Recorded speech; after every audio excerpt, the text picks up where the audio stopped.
Lightning win their 7th game in the last 8, but injuries are starting to become a big concern for the Bolts. Update on Ryan McDonagh, Anthony Cirelli, and what's different from this year compared to last year's team on today's Locked On Lightning.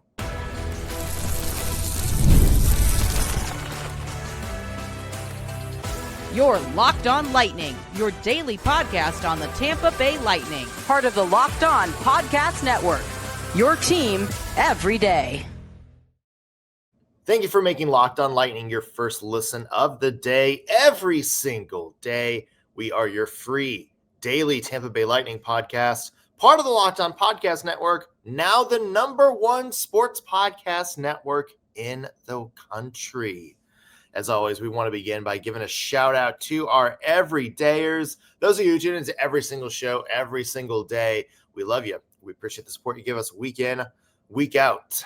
I'm Nick Morgan, and I am joined by the Everblades to my Solar Bears, Greg, Steven. Greg, welcome in, my friend. Happy Monday. Happy Monday. Hope everyone had a great weekend and another big dub for the Bolts. Yeah, 7 now out of their last 8. God, that slow start seems like a distant memory at this point, doesn't it? It does, yeah. A lot to get to on today's show. The news isn't all good for the Tampa Bay Lightning. Another big injury. This time to Ryan McDonagh, update on his health and how the Lightning are going to fix that defense moving forward without Matt Truck. Also an update on Anthony Cirelli, who missed that last game, plus physicality on full display from this last game. We'll talk about what we see in that regard that's a little bit different from the past couple of Tampa Bay Lightning teams. And on today's power rankings, we're going to be judging the biggest NHL surprises so far this season. Some good, some bad.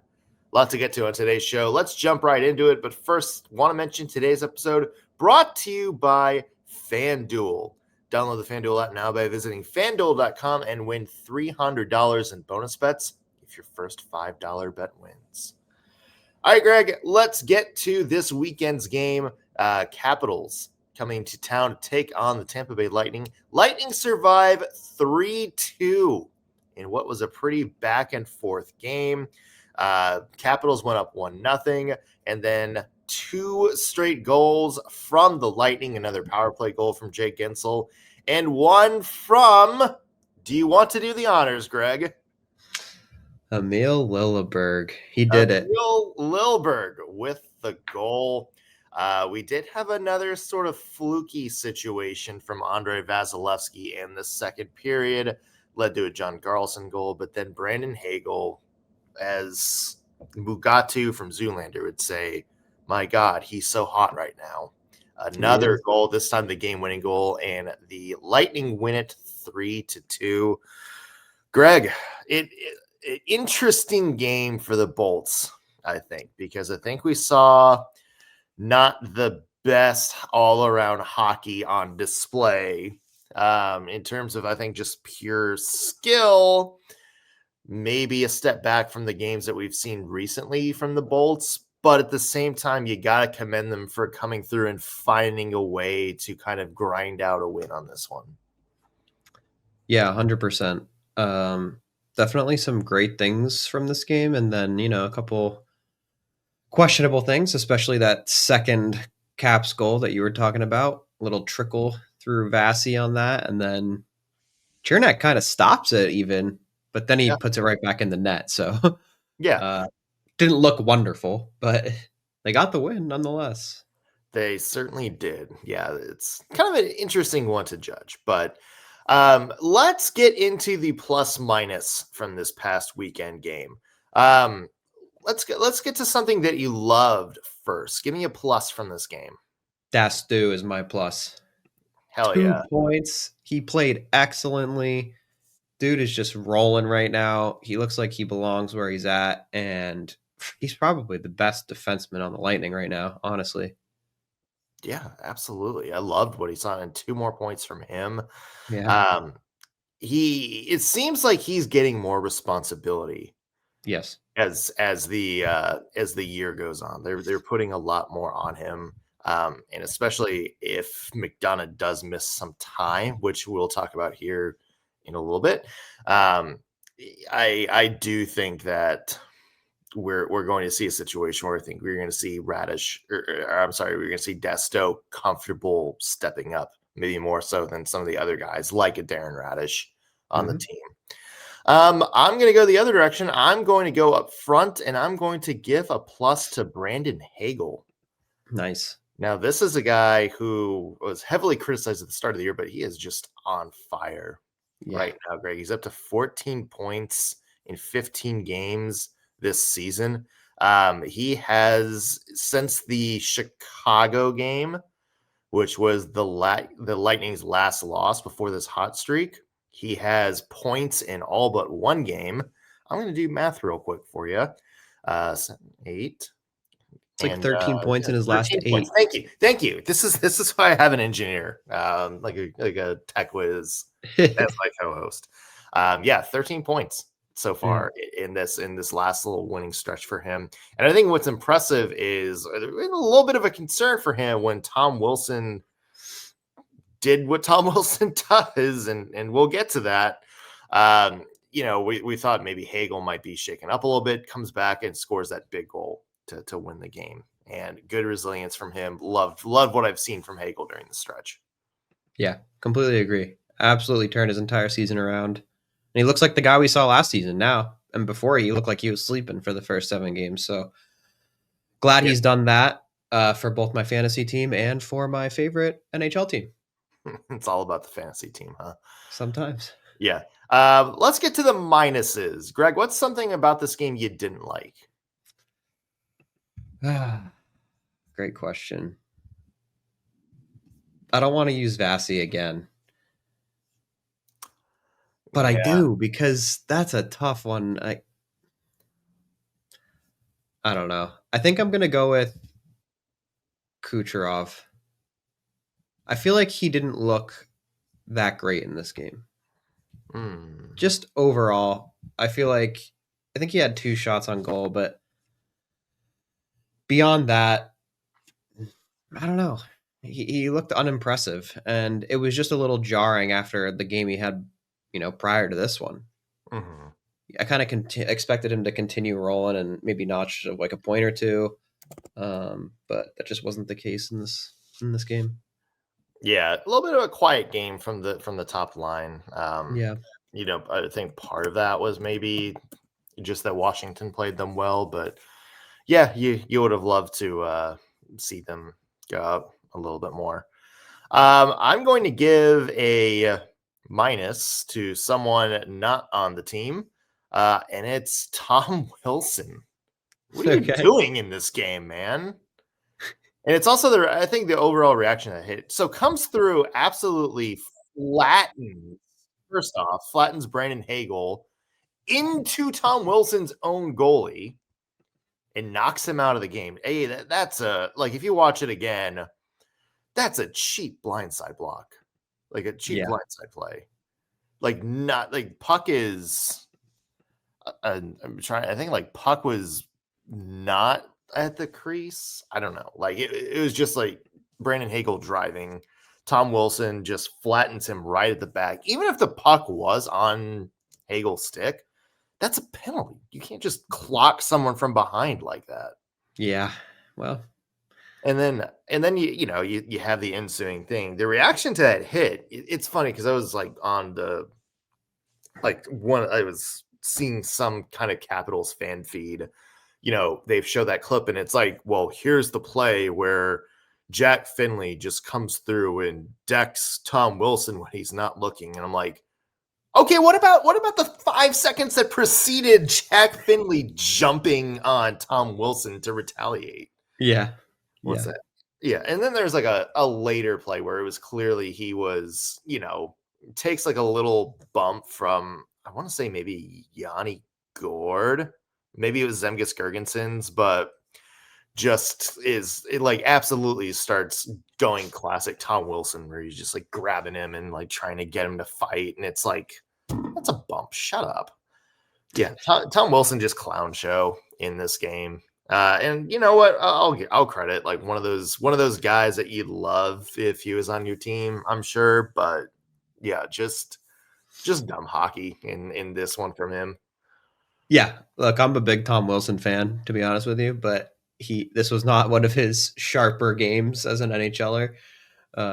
Regardless, he put up 6 hits, and again, in fantasy, that's another 2 points for your boy. So, You get points for hits in fantasy? oh yeah, 0.25. Sure, okay. Obviously, Brandon Hagel avoids anything major from, that hit from Tom Wilson, but not Thankfully, all sunshine and rainbows on the injury front. Anthony Cirelli was out for this game, and then the Lightning lose Mac Truck. Ryan McDonagh takes a puck off the skate, does not come back. Update on his health coming up in just a second. And one big thing that's different from this Lightning team compared to the past couple of years when we come back.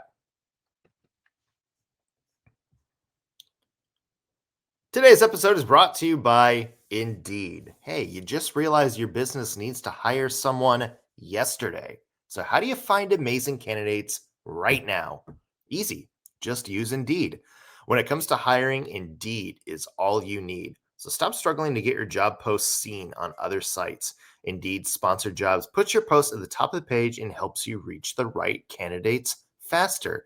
We've all been in that spot where we need some help, like yesterday. The pressure's on, and every day without the right person is a setback.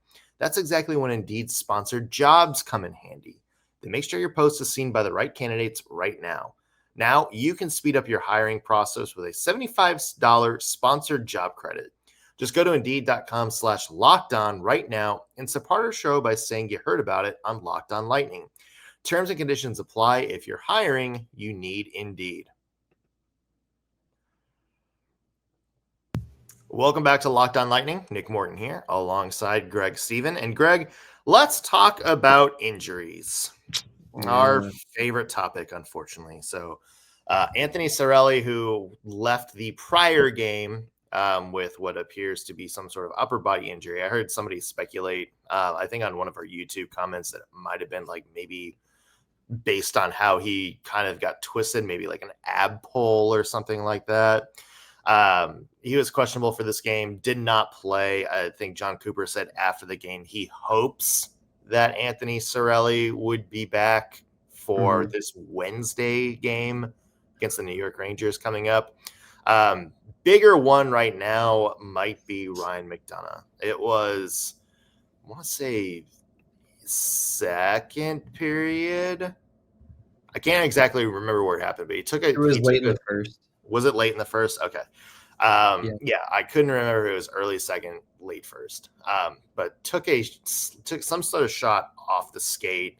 Yeah. We know did not look good. Kind of went down, wincing a little bit. Did not return to the game.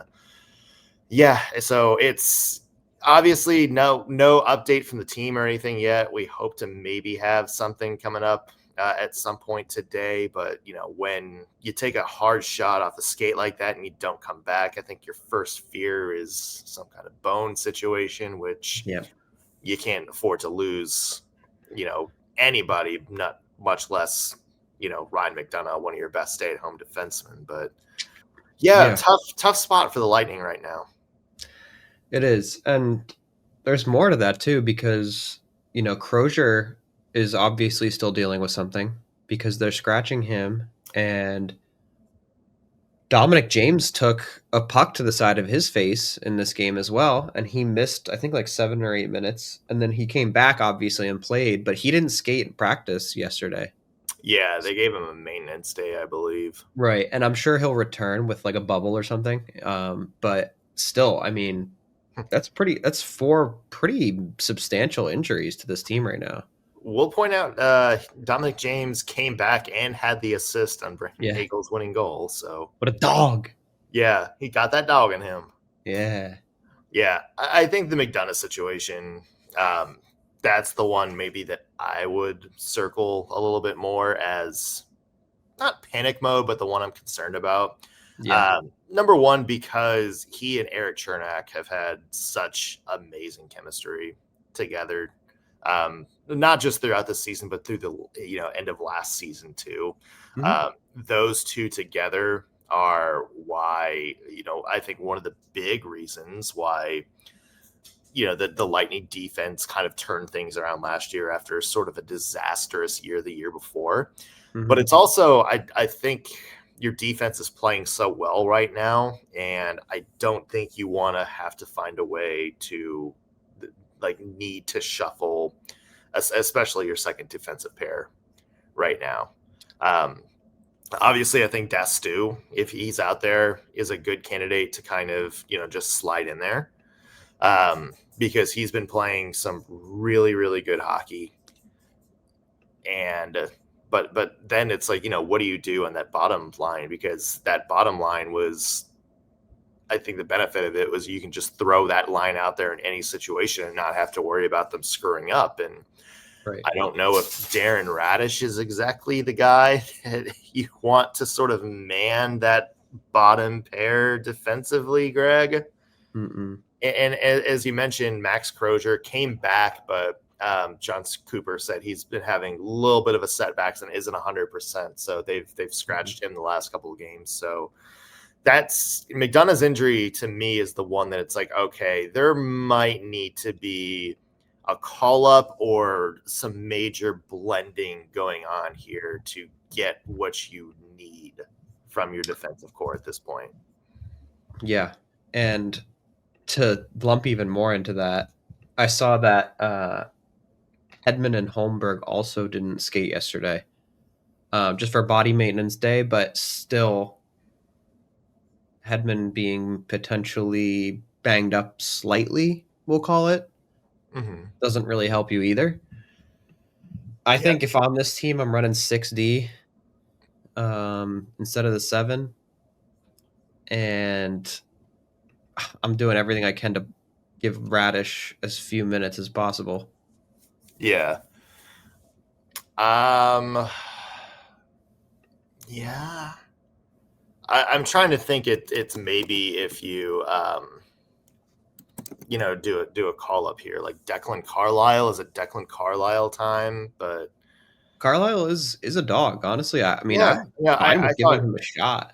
Yeah, and I thought he did pretty well in training camp and preseason too, but I also don't know if he's waivers exempt or not. So Right. I don't know if you necessarily want to lose him when you have some defenders up here that can play. I don't know. It's a tough spot, and obviously it feels like we're going to get more today or tomorrow on Ryan McDonagh, but yeah, I'd imagine so. It's you need somebody to start getting a little bit healthy back there. Yeah, you do. And you need Dastu to keep playing the way he's been playing. And honestly, outside of that, I haven't really felt like any defenseman has been particularly fantastic. I think they're all, as a collective, playing well and better than they were. But to me, Dastu's the only one who's really shining, if you will. Yeah. McDonagh was at least defensively. And, right. I also want to shout out Eric Chernak, too, because we haven't said his name much this season either. But I think he's been really defensively responsible. And neither one of them have been like big offensive guys, but they've done what you expect from your depth defenseman. For sure. I just think that Dastu does that and more. And that's why I think he's so elite. Yeah. I want to talk about the physicality in this game, Greg, because it certainly got chippy, and a couple of Lightning's games have gotten a little bit chippy this year. Obviously, you mentioned the Tom Wilson situation. Big response from the Lightning there. Jack Finley jumping right at Tom Wilson. Also saw Victor Hedman start to mix it up with Wilson a little bit later in the game. And then, Eric Chernak at the final whistle, huge fight on Jacob Chychrun. And that was a murder. Chernak just throwing rights. I know. And you don't really see him fight a lot anymore either.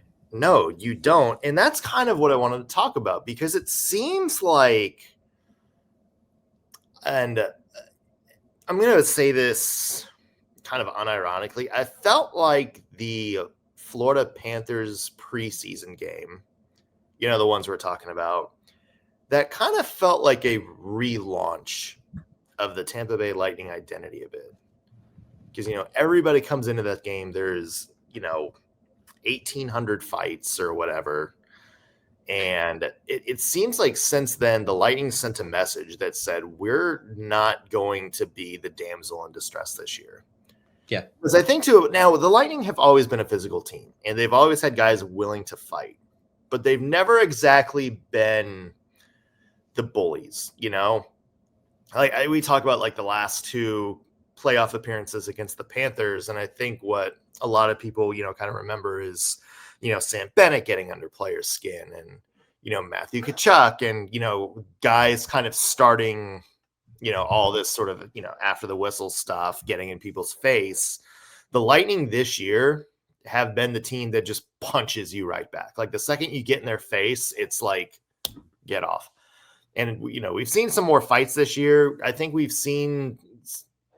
I'll preface it like this: the response to the Tom Wilson hit on Brandon Hagel, I don't necessarily think that happens in years past. And I think that's one thing is I think the Lightning are playing more physical and maybe trying to get some of that gritty identity back that they had when they won those 2 Stanley Cups. And I think it really highlights how close this team has gotten. That they're willing to they have so many guys that are willing to go out there and just say, screw it, and just take a massive shot at somebody who takes out one of their own. Yeah, you need that to win in the playoffs. So definitely key. And I think like you kind of hinted at, playing the Cats in the preseason, I think kind of warmed that up for them this season, but also just playing them in the postseason last year too. They got bullied by the Cats. And yeah. I think they all kind of realized that they look a little soft out there in the last like 2-ish years. Mm-hmm. And you got to change that. You do. And that's why I think you see guys like Douglas out there, because they know it's what they're missing.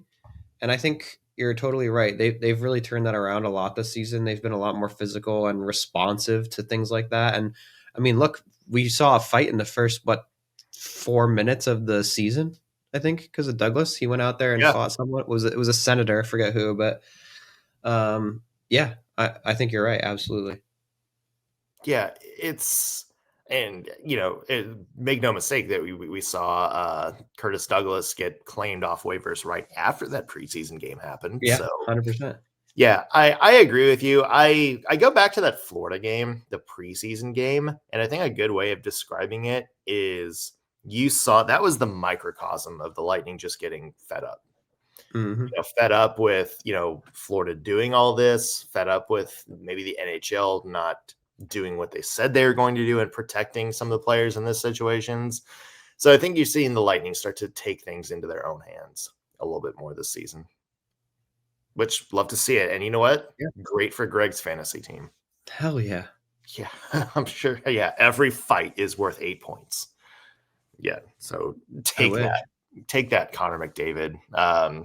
Yeah, Nicholas Delorier is the number 1 pick in fantasy this year. Let's get to some Monday power rankings. We're going to talk about our 3 biggest surprises of the year so far. Some good, some bad. We'll talk about it when we get back. Today's episode is brought to you by FanDuel. Hey, it's not just hockey in full swing, folks. The NBA is back. And whether you're a fan of the Magic, Heat, or whatever NBA team you cheer for, there's no better place to get in on the action than FanDuel, the official sports betting partner of the NBA. Even if you miss the start of the game or want to ride the hot hand, FanDuel has live bets on everything from who will score next to fourth quarter comebacks. Plus, you can even combine your live bets into a same-game parlay for a shot at a bigger payout. It keeps every game exciting, especially when your team is making that late push. Right now, FanDuel is giving new customers $300 in bonus bets when your first $5 bet wins. So head to FanDuel.com to sign up and play your game with FanDuel, official sports betting partner of the NBA. We're back on Locked on Lightning. Nick Morgan here with Greg, Steven, and Greg. Let's get to some Monday power rankings. Today, we're going to give our rankings of the 3 biggest NHL surprises. These can be either good or bad surprises. Just the top 3 things that have surprised you the most about this NHL season so far. Greg, I will start with you. What's one of your biggest surprises?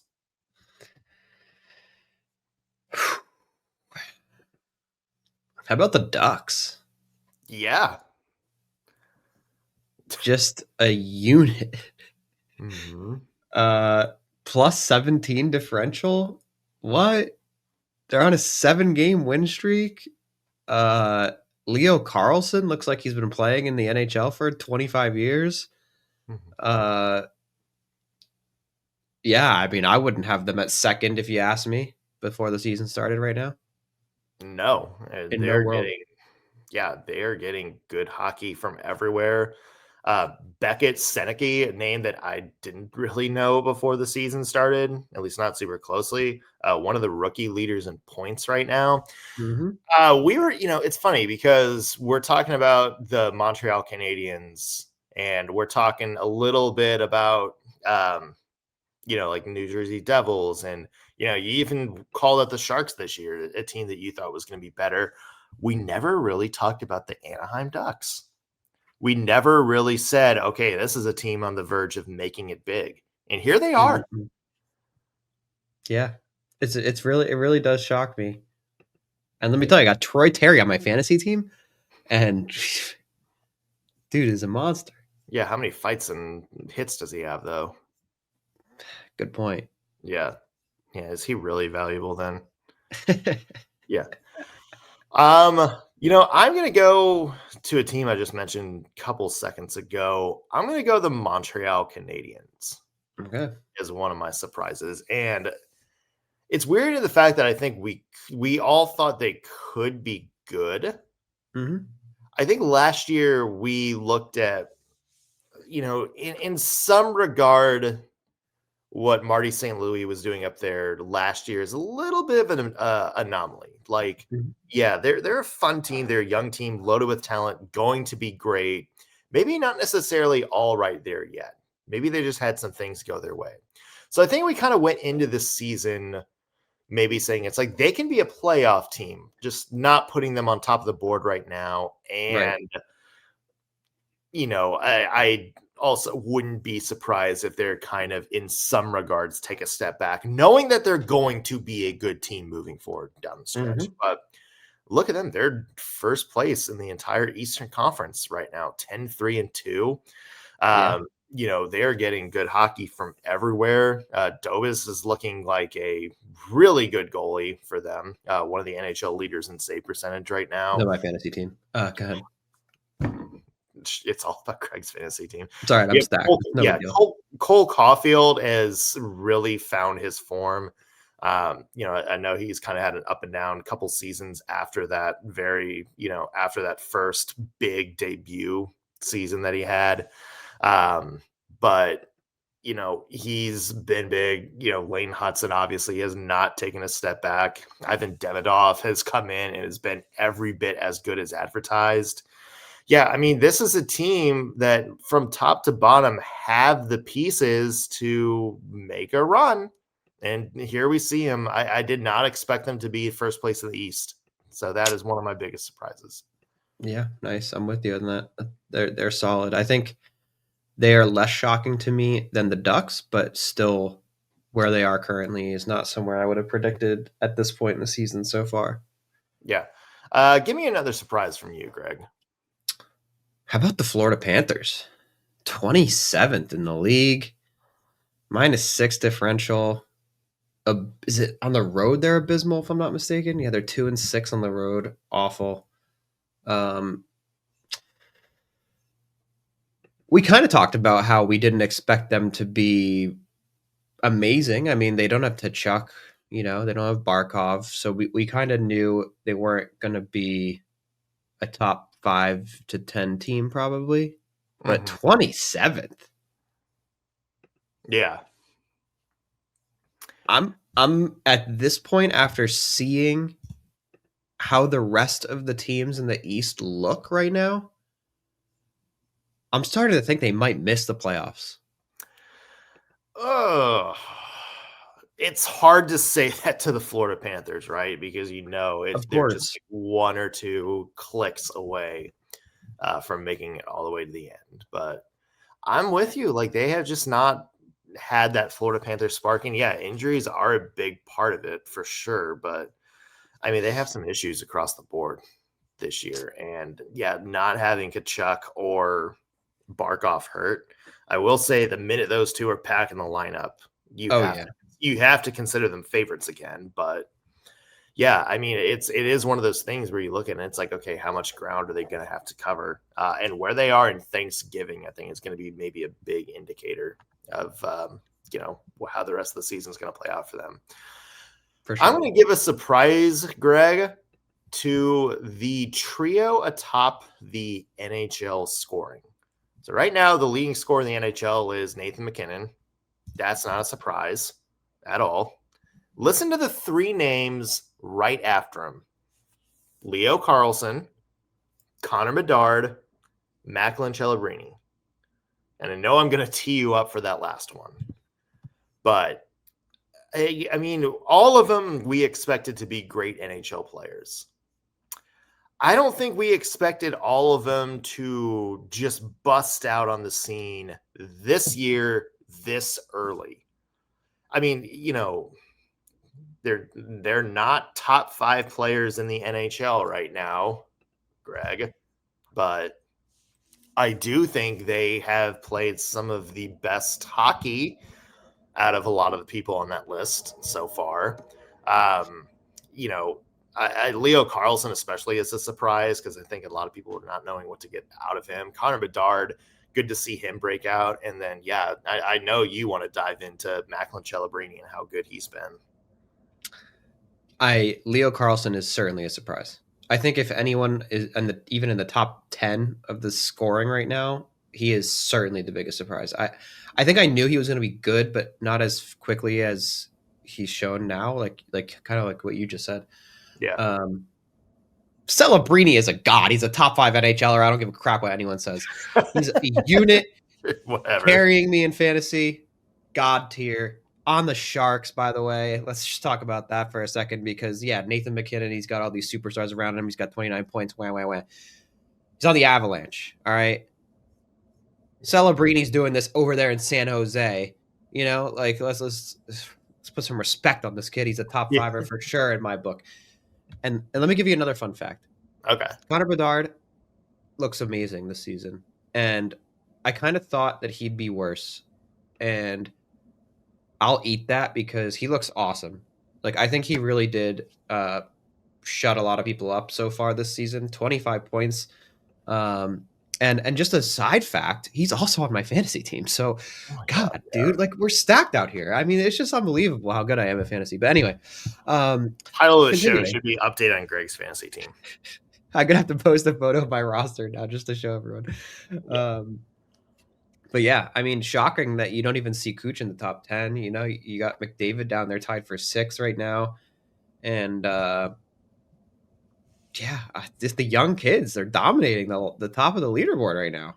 Yeah, it's fun to watch too. They're all they're all so fun to watch. All 3 of them, like even when they're getting beat, doesn't matter. You see them with the puck, you notice them every time, and yeah, I'm really happy for Bedard. I think more than anything, just because I feel like he did get a lot of hate for being too small and not playing well last season and whatever, but. I'm not saying I agree with him, but there were talks that like, oh, he's a bust. Like he's coming in overrated. Right. And that's why I'm happy for him because I think he's showing what he really is right now. I think he's kind of comfortable and learned to be an NHLer now, and he can just kind of play his game. And I think that's what we've seen so far. Yeah. I love it. The Chicago Blackhawks are a big surprise to me too, like how well that they've been playing. I had them on my bottom, like when we did the power ranking tiers or like the rank contender tiers to start the year. They were bottom of the barrel for me, but yeah, I think I had them also bottom of the barrel. Yeah, they're a surprise. I mean, also let's shout out a couple other teams like the Bruins. I think we all thought they had the potential because, they are the Boston Bruins. I mean, they're second in the division right now. We talked about Anaheim's the Seattle Kraken being in the top 3 in the Pacific. I think that's something neither of us really expected either. I think I had them ranked the lowest on my tiers. So definitely eating that one right now. But yeah, I mean, there's just so many good surprises. And look, it's only a month into the season. But I do think there is some historical precedent about Thanksgiving, what the standings look like, being a real good indicator on how the second half of the year goes for sure. Teams. So it's going to be interesting to see in a couple weeks when we sit down for Turkey Day where all these teams are lining up. Let me throw one more crazy thing that happened this weekend out there. Okay.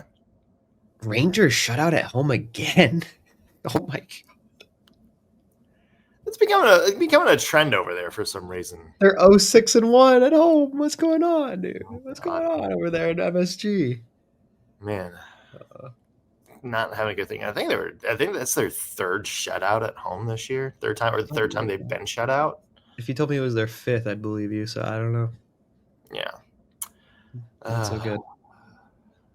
Good times for the Rangers. Lots to get to this week on Locked on Lightning. Obviously, updates on Ryan McDonagh when he comes back. Also, we're going to talk contracts. Look, there's been some big deals around the NHL so far this year.